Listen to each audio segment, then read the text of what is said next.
the second principle of justice, as formulated by Rawls and the theory of justice, qualifies the full and equal expansion of liberty, or rather the equality and the expansion of liberty on which the first principle was based. But this qualification only regards social and economic inequalities, not at all political inequalities, which would be unjustifiable. And this very qualification is justified only under certain, particularly two conditions.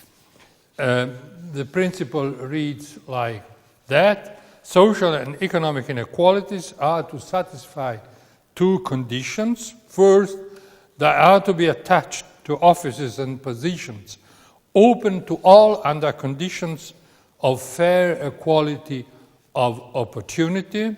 This is, I think, not difficult to understand. More important and more complicated somehow is the second condition. There are the inequalities to be to the greatest benefit of the least advantaged members of society. This is famous as the difference principle. It means that inequalities, that is, let's say, taxing the wealthy people more than the poor people, are admissible inasmuch as they favor the general equality of liberties in the societies. It's clear that the difference principle opens the door and creates a philosophical justification for redistributive policies, not just tax policies, but first of all, redistributive tax policies. In a certain sense, this is a post hoc,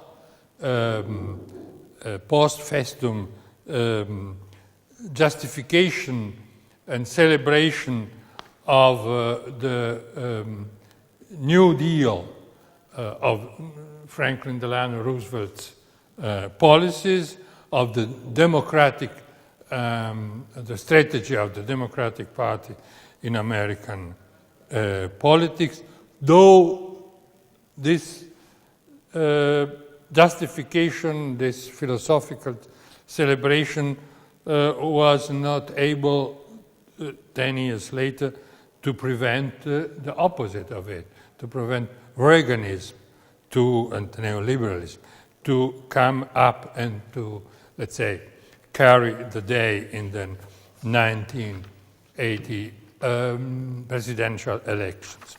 Of course, it would be stupid to read an important philosophical work such as the Theory of Justice in terms of American political history, but it would also be blind to ignore the historical political background of this philosophy.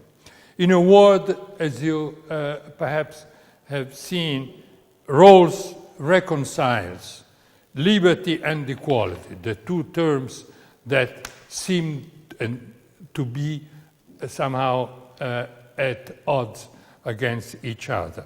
This is, in America, called a liberal position.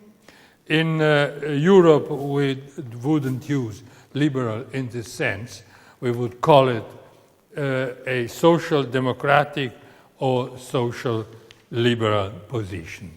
What was the reaction to John Rawls? This comes in the next video.